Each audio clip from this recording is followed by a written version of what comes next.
Assalamualaikum warahmatullahi wabarakatuh. Perkenalkan, nama saya Vivakram Muyassar dengan NIM 182. Di sini saya akan menjelaskan tentang materi dari makroekonomika, yaitu investasi. Apa itu investasi? Investasi adalah keputusan untuk mengorbankan konsumsi saat ini demi produksi lebih besar di masa depan, yang menjelaskan bahwa spending untuk konsumsi memberikan banyak manfaat langsung bagi rumah tangga saat ini. Sebaliknya, spending untuk investasi akan memberikan manfaat di masa depan. Misalnya, jika kamu membeli barang atau makanan, maka kamu akan langsung dapat menikmatinya sekarang. Lain juga jika perusahaan membeli mesin, maka manfaat itu baru dirasakan nanti, misalnya produksi naik bulan depan. Terdapat 3 jenis investasi. Yang pertama, business fixed investment. Investasi yang dilakukan perusahaan untuk membeli mesin, alat, gedung, pabrik, teknologi. Contohnya, PT Astra membeli robot otomatis untuk lini produksi mobil. Yang kedua, residential investment. Pembangunan atau pembelian rumah baru, baik oleh individu maupun pengembang. Contohnya, developer membangun 100 unit rumah di Bekasi. Dan yang ketiga, inventory investment. Perubahan stok barang persediaan. Contoh, toko elektronik menambah persediaan TV sebanyak 500 unit untuk musim lebaran.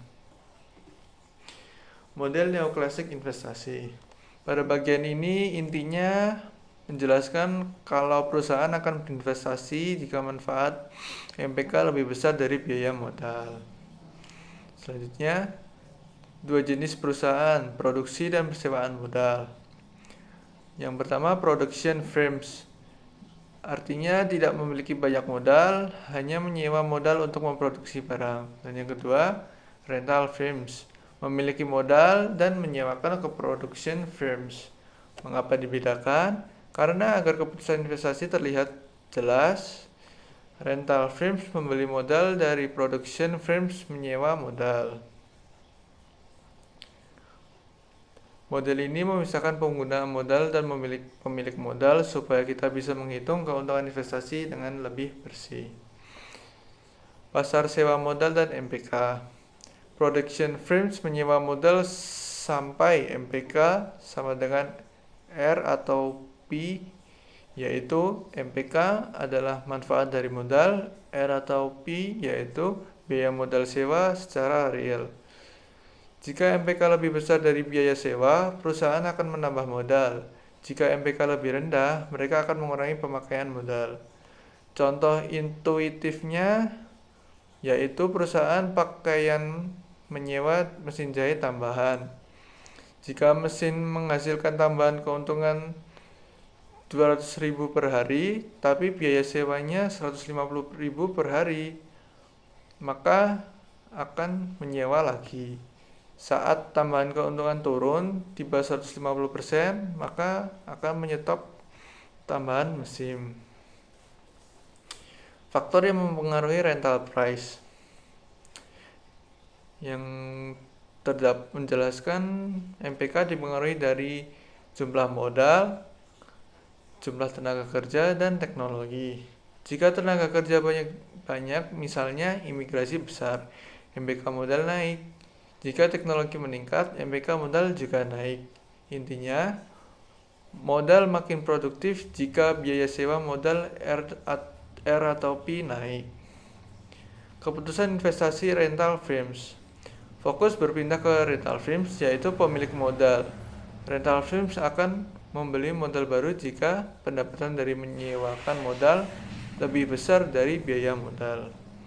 Komponen biaya modal. PDF merinci 3 komponen biaya modal. Yang pertama, biaya bunga.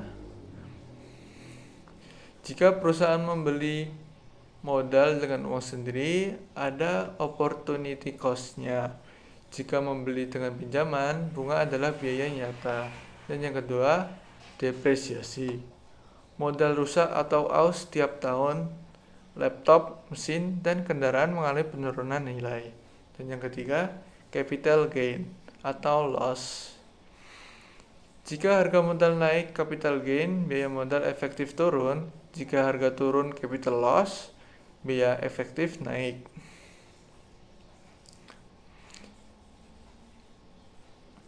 Profit rate sama dengan MPK dikurangi R dikurangi dalam kurung R plus delta.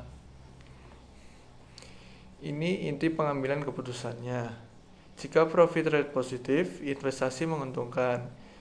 Dan jika profit rate negatif, kurangi modal atau tidak menggantikan modal yang rusak. Contohnya, mesin baru memberi 100 juta manfaat per tahunnya. Biaya modal R plus delta sama dengan 12% dikali 500 juta sama dengan 60 juta. Maka akan profit bersih sebanyak 40 juta diperuntukkan untuk investasi. Jika biaya modal naik dan profit turun, maka perusahaan akan menunda investasi. Net investment versus gross investment.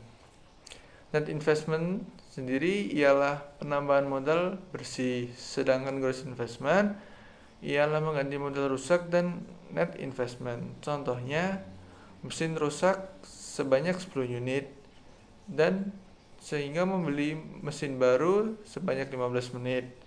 Gross investmentnya sama dengan 15 dan net investmentnya sama dengan 5. Fungsi investasi. Investasi turun ketika suku bunga naik, garis miring ke bawah. Mengapa demikian? Karena biaya modal R plus delta sama dengan naik, profit rate turun, sehingga insentif investasi melemah. Jadi kebijakan moneter Bank Indonesia menaikkan BI rate untuk menekan investasi. Faktor yang menggeser fungsi investasi. Terdapat 2 faktor besar. Yang pertama, MPK naik, maka investasi naik. Misalnya karena inovasi teknologi. Dan yang kedua, harga modal turun, investasi naik. Misalnya karena subsidi pemerintah, tarif impor alat berat diturunkan, dan harga mesin turun di dunia.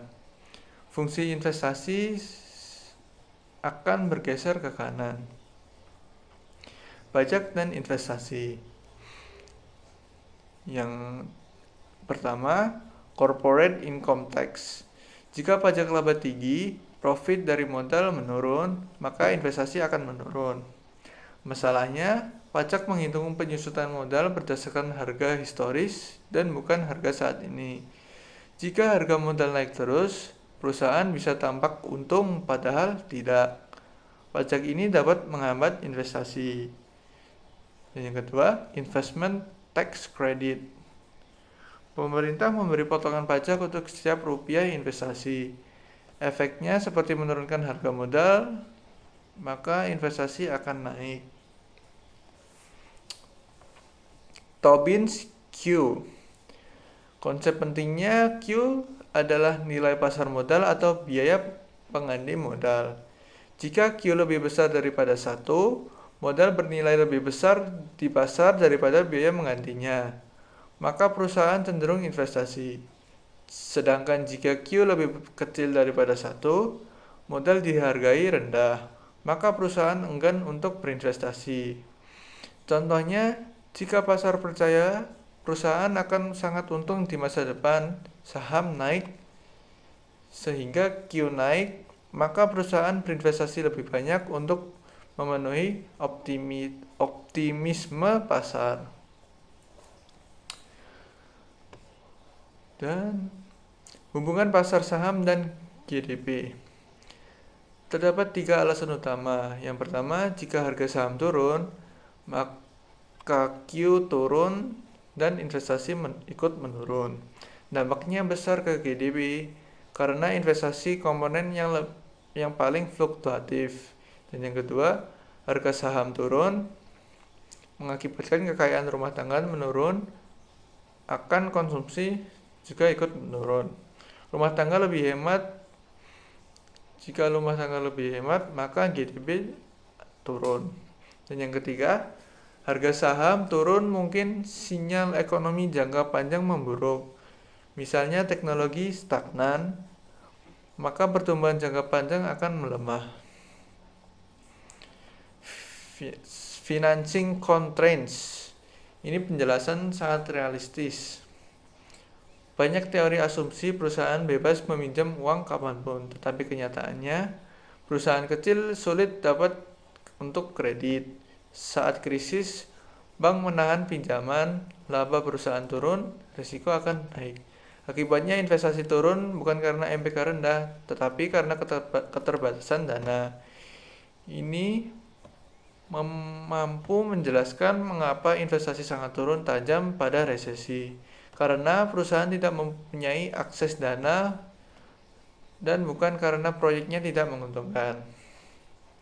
Untuk yang terakhir, investasi adalah komponen paling volatil. Artinya, investasi naik sangat tinggi saat ekonomi booming, sedangkan investasi jatuh keras saat resesi. Karena investasi sangat sensitif terhadap suku bunga, ekspektasi pasar saham, kredit atau pembiayaan, dan teknologi. Inilah sebabnya gambaran siklus bisnis banyak digerakkan oleh fluktuasi investasi. Baik, sekian dari penjelasan dari materi investasi kali ini. Jika ada salah kata mohon dimaafkan. Wassalamualaikum warahmatullahi wabarakatuh.